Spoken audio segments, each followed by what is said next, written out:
Assalamualaikum warahmatullahi wabarakatuh. Sahabat, tetap ceria walaupun dalam hibitan ekonomi yang tidak menentu, walaupun hingar-bingar para kandidat capres dan para caleg yang memasangkan baliho-baliho dan gambar-gambar yang bertebaran di mana-mana. Bahkan pohon pun dipaku dengan gambar-gambar para kandidat. Oke, jangan lupa minum dulu biar tetap semangat. Bismillahirrahmanirrahim.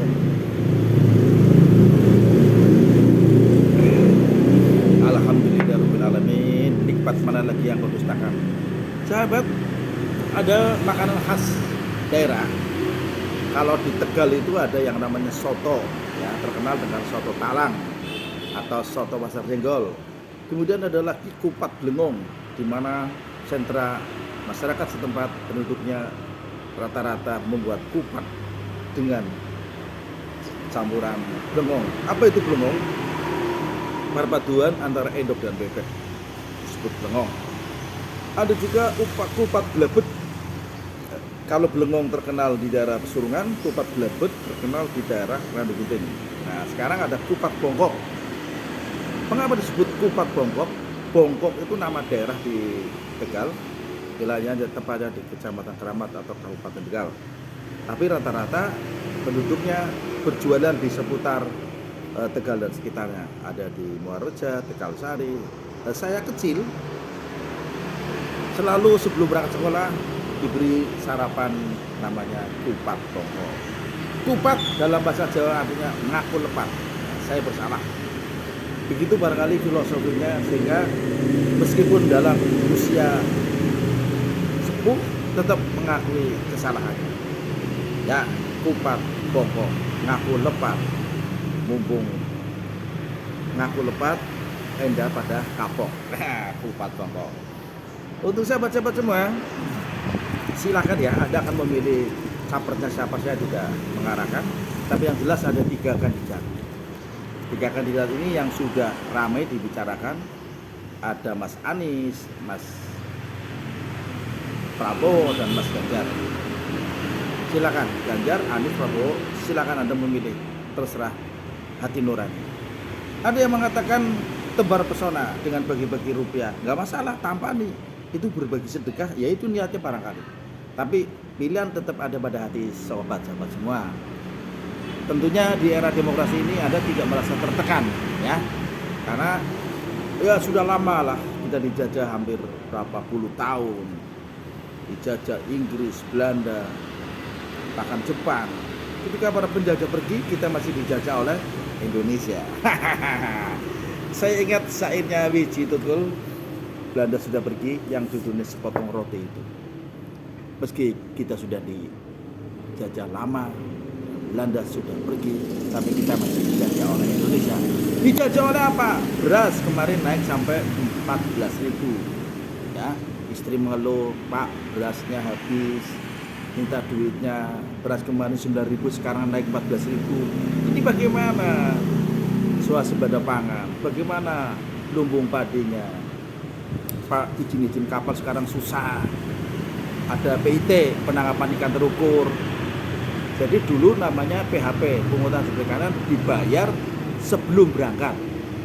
Nah, sekarang dibayar setelah kapal berangkat. Tapi yang menjadi persoalan, ketika pusat tidak menerima hasil hitungan yang di lapangan, maka pusat akan nyurati lagi kepada wajib pajak tadi, pada pemilik kapal, pada nelayan, namanya kurang bayar.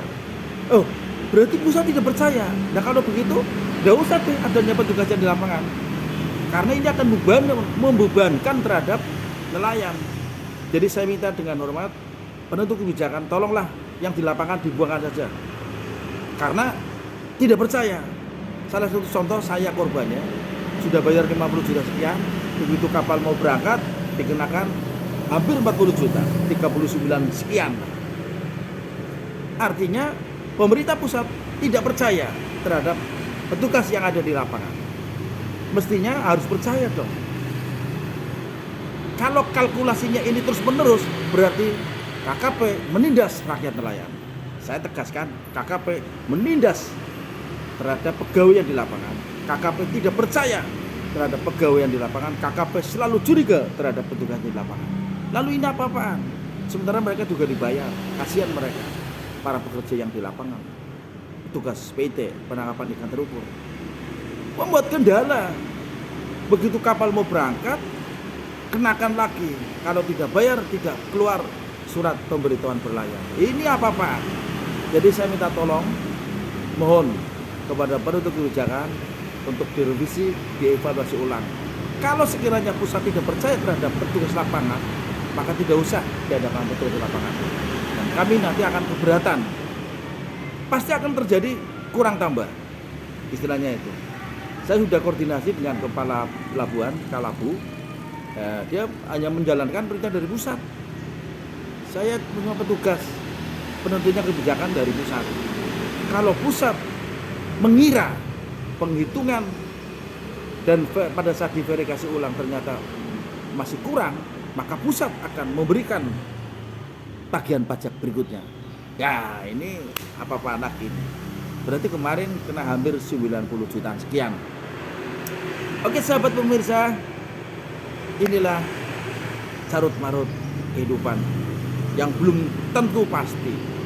Seperti halnya 3 kandidat ini belum tentu pasti jadi. Apakah 3 kandidat atau akan terjungkal 1 pasang lagi sehingga menjadi 2 pasang. Dengan 2 pasang berarti akan ada 1 putaran. Dengan 1 putaran maka terjadi efisiensi anggaran. Semuanya anggarannya dibiayai oleh APBN. Kembali lagi uang rakyat. Oleh siapa? Lewat apa? Ya lewat pajak dan pajak. Meskipun bahasanya PNBP, penerimaan negara bukan pajak. Tapi pada hakikatnya masyarakat menganggapnya itulah pajak yang terjadi di nelayan Bakulikan. Belum lagi Bakulikan dan nelayan dikenakan restribusi daerah namanya jumlahnya 2,78% antara bakul dan nelayan. Ngeri ya. Mana sih yang tidak kena pajak? Pajak restoran kena 10%. Monggo sahabat, seruput dulu bedanya agar tetap semangat. Jangan lupa gembira, jangan pura-pura bahagia. Sekian, assalamualaikum warahmatullahi wabarakatuh.